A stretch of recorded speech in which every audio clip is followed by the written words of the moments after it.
Hey YouTube, this is Ryan making another vid. If you like my content, please consider hitting the like button. Also, please consider subscribing, as it is very much appreciated.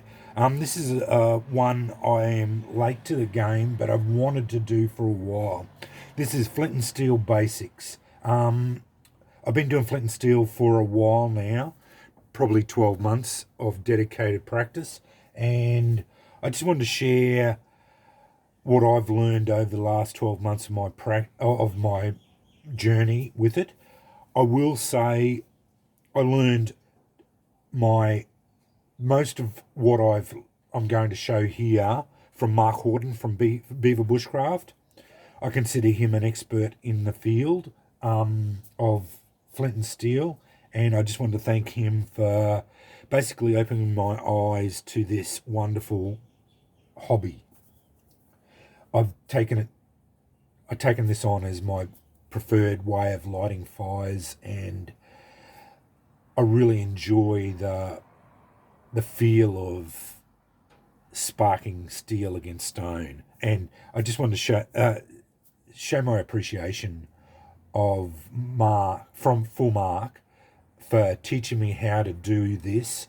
And I watched a video he had on Flint and Steel Basics, and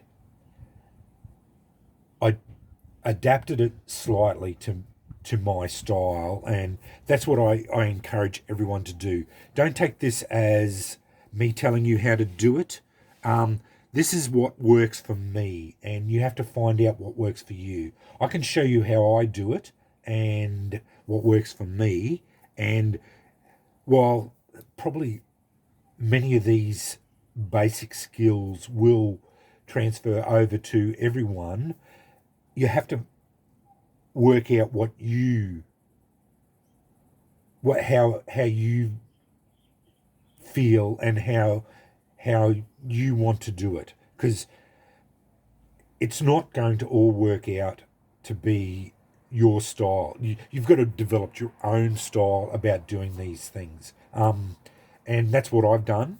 I've basically adapted Mark's way of thinking and doing it. I understand why he does it way, and I've basically adapted it to the way I like it to do it. And that's why I encourage everyone to just work with it, experience it, and then adapt it to you. And it's about having fun. That's, if you get nothing out of this video other than the fact that have fun with this. This is supposed to be an enjoyable experience, and it is. Once you get into it and start learning how to do it properly, and just learning the intricacies of it, and you'll find it is very addictive, and you'll start seeing what you like and what steels you like and strikers you like, and you'll start finding that you'll start knowing how to pick the rocks and looking for a sharp edge and everything.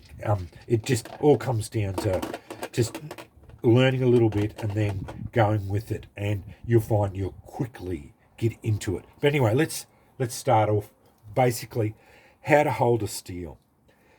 This is the biggest thing. I've got an array of steels here. These are the classics. Basically, you'll see basic three types that I seen most of the time. This is the classic R type. This is a colonial style or medieval style that is very traditional style, R type. The other one is the C type or medieval English type. This is a very classic style. Again, normally held like that, but, and I should have showed you, they normally hold these like that. I'm not going to do that. I'll show you how to do that. This is the sled type, or they basically call them a sled type because of what that is. This is another style that is more goes back to the Roman times, Now, I haven't got any Viking style ones out. You see a lot of Viking ones as well. They're a lot smaller, tend to be. I've gone with just these because you'll see basically you'll see these a lot more. But there are Vikings. There's so many styles. Just have a look around. But these are the two types you will probably see most often around. That's a classic. This is not a classic. This is a custom I have built. I only bought it out because once you get into this a bit, you will find you'll probably want to start building your own. Anyway, I just bought it out because once I show you my preferred grip, you'll know why I chose this. The grip I'm going to show you is called the Nordic Style or pinch grip. This is the preferred style and what I learnt off Mark. The pinch grip is simply, and I'm not trying to tell you how to suck eggs. Using it this way, which is the traditional way of using these strikers, for one thing, it doesn't give you a lot of control and you tend to be bashing your flints. And with a missed strike, you will end up laying your knuckles open because flints are used for knives. They were napped and sharp edges. So what you do for the pinch grip is lay the striker down on your fingers like that and lock it in with your fingers. But I have found I tend to use a bit of a modified pinch grip. I lock my little finger down most of the time like that and just sort of grip it like that. What this does is keep your fingers well away from all the striking surfaces, and it gives you this motion, and you're just doing glancing blows like that. Again, on every striker, it's just a matter of doing a pinch grip like that. All you're doing is lay your fingers on there. I tend to lock one of my fingers down on the curl there like that, and this gives you a lot of control and it saves your knuckles. It gets your knuckles are well away from the strike face. Every type of striker. See how I lock one of my fingers down here? Again, pinched it. I just tend to pinch on here. That is the Nordic style. And it gives you so much control, and it's just a glancing blow on the flints. And that leads me to this one. I lock my little finger there, pinched there, glancing blows. And that's called the pinch grip or Nordic style. Obviously, the Vikings developed that style because most of the Vikings used smaller steels that didn't have any handles on them. So that was why they developed this style of using the pinch grip. Once you develop that pinch grip and get used to it, you'll find you'll never go back to using it in that way. And I found I can't use a steel like that anymore. It doesn't feel natural.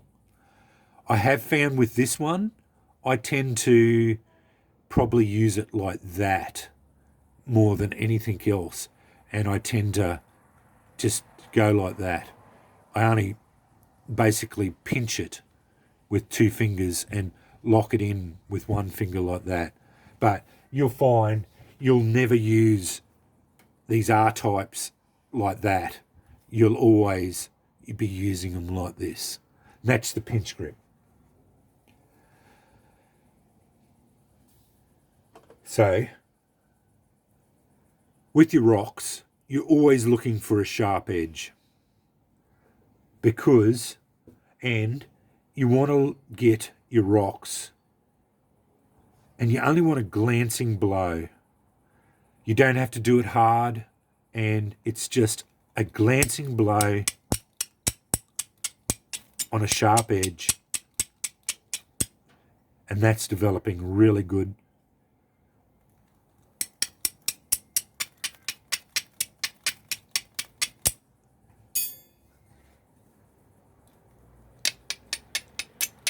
You don't have to go hard at it.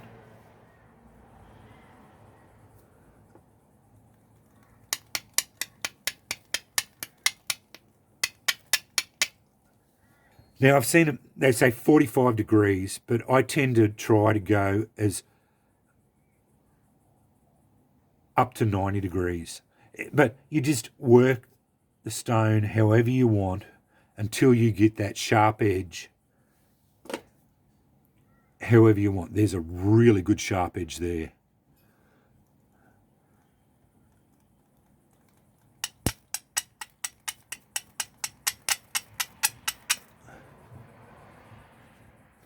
And that's what you're looking for. You look for your sharp edges all the way around your rock. And just look at your rock and find that sharp edge. Nice platforms, because that's where you can lay your char cloth down. And then it's just a glancing blow, because you're only shaving slightly bits of steel off here. And it's the steel that's creating the sparks. And this is what's cutting little bits of metal off there, and it oxidizes in the air as soon as it hits oxygen, and then it's pyrophoric I think it's called.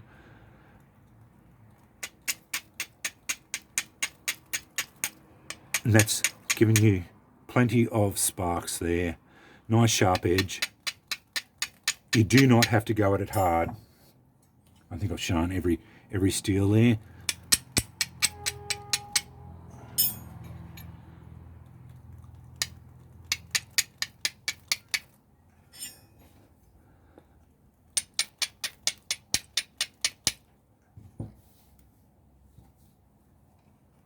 That's your steels. How to grip them, and what you're looking for in your flints. Get a sharp edge, nice glancing blows. The angles, you just work at them however you can, and just vary it as you're going, and just glancing blows. Sometimes you miss. That doesn't matter. But you're trying to preserve that edge as much as possible, so don't try and bash it at them. I found a lot of newbies to it tend to bounce, and that's a good way of chipping it. So you don't bounce, because that chips it. You don't have to go hard at it either to get it to spark. It's just glancing blows.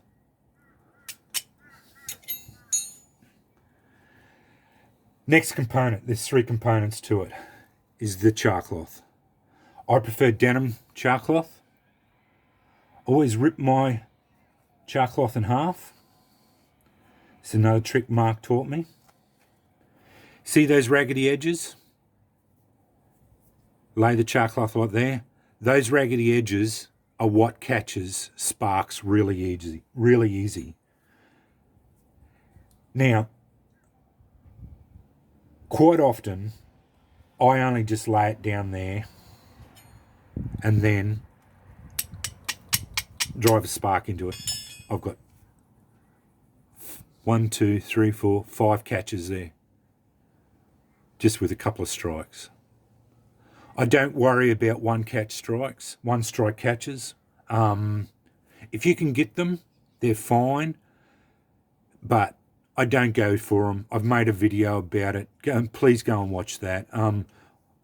I won't reiterate about that now. It's not the be end and end all for me for this. Yeah, I don't want to keep going on about it. Anyway, another way, if you're having trouble with it, with denim, it not taking a spark, rip it in half, and then fold it. That way, you're getting 4 layers of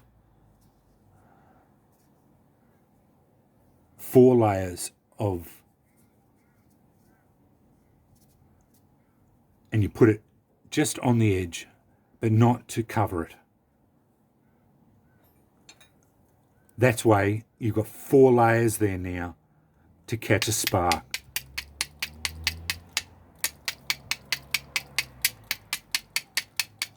And as I said, it sometimes takes several strikes to get it to catch. Sometimes it might take a heap of strikes. It took a while there, but it's got an ember there.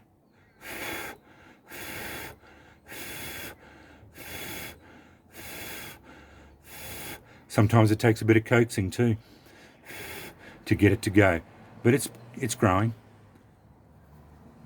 That's embering. I buy my denim from op shops. Sometimes they cost you $5 a pair of jeans. Doesn't matter what type of jeans you buy. Doesn't matter what sizes, what styles. Just make sure they're 100% cotton. Get kid jeans. They cost cheap. They're cheap. They're a bit smaller, but you'll get probably 100 squares or 200 squares out of a pair of jeans. Go and buy $20 worth. Get you 4 or 5 pairs of jeans for that, and that'll make you a heap of char cloth. The other thing I advocate is make your own char cloth. Don't buy it.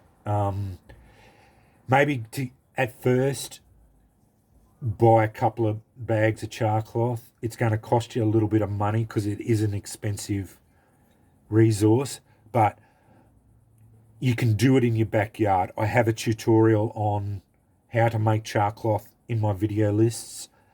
It is dead easy to make. All you need is a tin and a little butane burner, and you can make char cloth really easy in a suburban backyard. You don't need a fire to do it, although it is easier on a fire, but I do actually prefer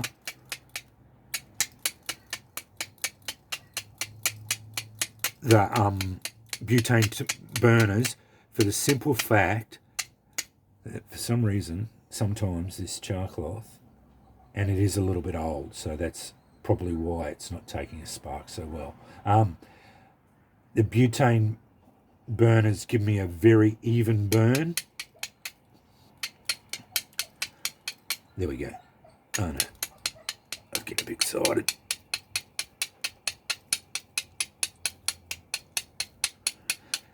Sometimes the butane, sometimes this char cloth just won't take a spark for whatever reason. Maybe hands are a little bit sweaty or something, because your hands can put oil onto it, pick up a bit of sweat, or it wasn't cooked properly, because I'm getting, I finally got it.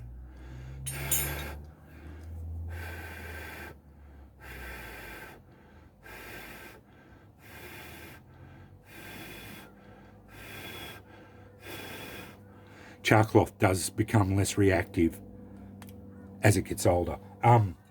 Yeah, you can cook char cloth in a suburban backyard, but I advocate learn how to cook char cloth as soon as you can, because once you start practicing, you're going to go through it a lot quicker. Now, brings me onto, and I didn't bring one out. I'm sorry, I should have bought one out. Old files. The easiest and quickest way to get into this hobby is to get an old file and snap one off.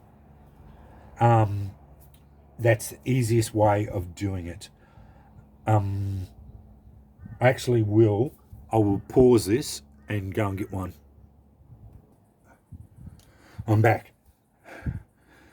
The easiest way to get into this hobby is to go and buy yourself an old Nicholson file from the markets, or if you've got one in your backyard, in your shed. They have to be old because the newer ones are case hardened and they're not going to work. High carbon steel, usually made from W2 steel, so they are really good. They spark just as good as, probably almost as good as any of my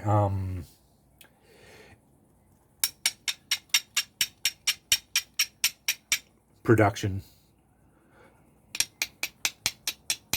I'm getting really good sparks off that, and that is just snapped off and then cleaned up on a grinder, making sure that I didn't heat up to spoil the hardening of it.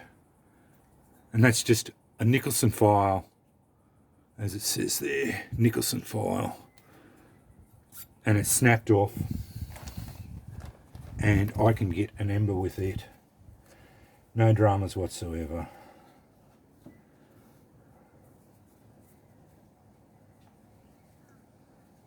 So if you're looking for a really cheap way of getting in it, because you can usually get these, this Char Cloth's just not real good. It's not catching very well at all, even though I am getting good sparks falling into it. I think it's a bit old. As I said, as soon as it once it gets a bit old, it's not as reactive. But I've got an ember there. That's from an old file, and that was just snapped off. I hit it with a sledgehammer and then ground it off. Cheapest way to get into the hobby. Old files work really well, and they are, you could go your whole life just using them as a striker. The other way, and this is probably how most people get into it, I have two bargains here. Ted Cash C-type. I bought this one off Viceroy here in Australia. Cost me $27. Comes with a nice piece of flint, or buy it off eBay. I will link this one in the description bar. Really nice striker. Sparks really well.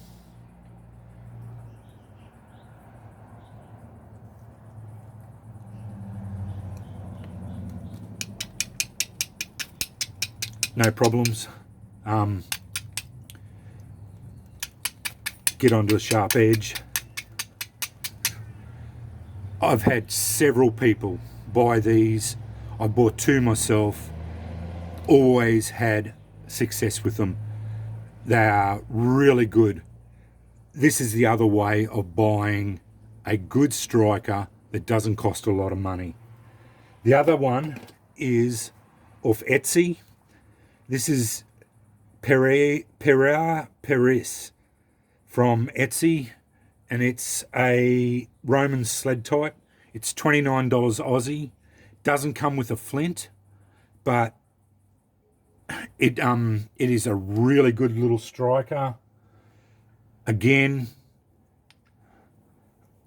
sparks really well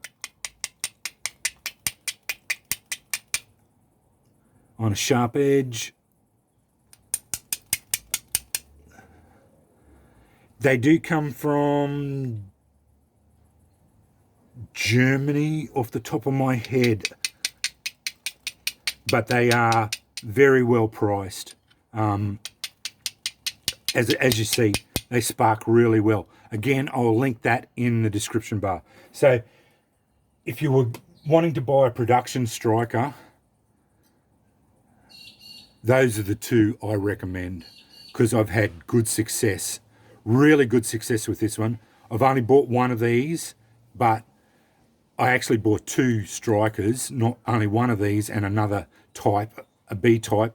Both of them struck really well and really good seller off Etsy. So if you wanted to buy a cheap striker or a reasonably priced striker, those are the two I recommend. I've already gone over. I suggest learning how to cook your own char cloth. Don't buy it because it's really expensive, because it does take a while to cook. Flint. Australia, you can't find it very well. They're hard to come by. The only thing I can suggest is buying English flint, but it's going to cost you a fortune. You can buy it from America, again, going to cost you a fortune.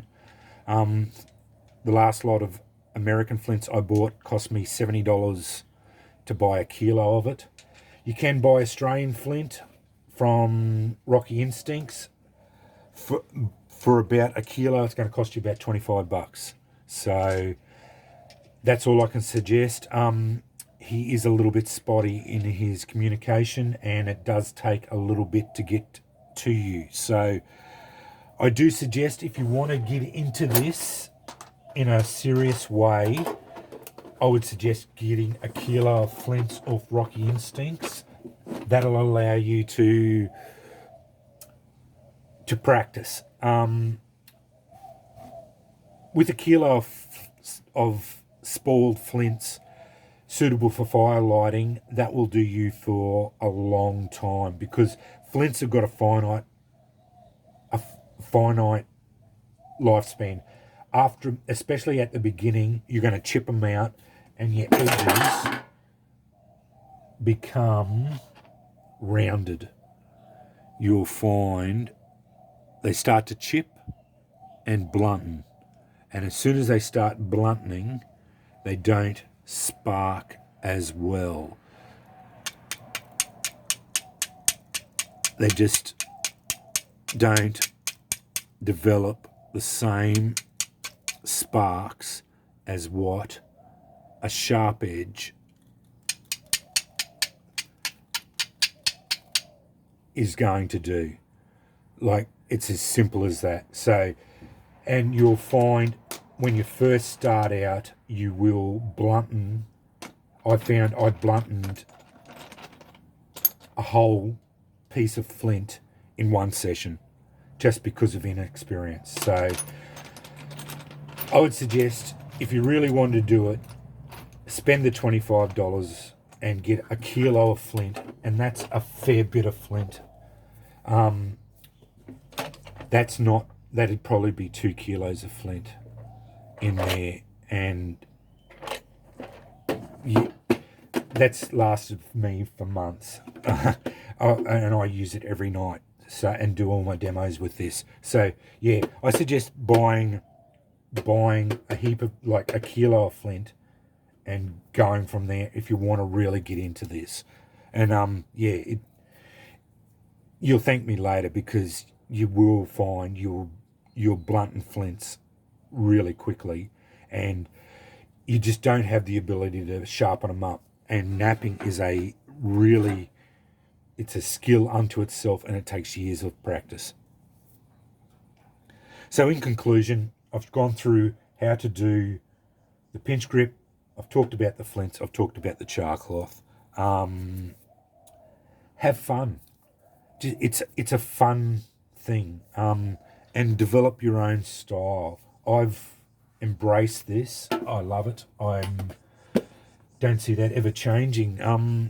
Yeah, I collect strikers. I've said all this before. I'm just rehashing it. Yeah, just have fun with it and develop your own style. I'd suggest trying the pinch grip, and I think once you do, you will find that it will open up a whole new world to this hobby. Yeah, it did for me. It just found I found that I could do it so much easier, and it was such an eye opener, because I wasn't hurting myself. I wasn't smashing my fingers, and I got that much control, and I was getting sparks with steels so easily, and I was getting embers without even trying. And I now know I can pick up basically any striker ever made. I've not found a striker now that I can't spark, and I have not found a striker that I haven't been able to adapt to the pinch grip. And I just pick them all up now, and I automatically just work out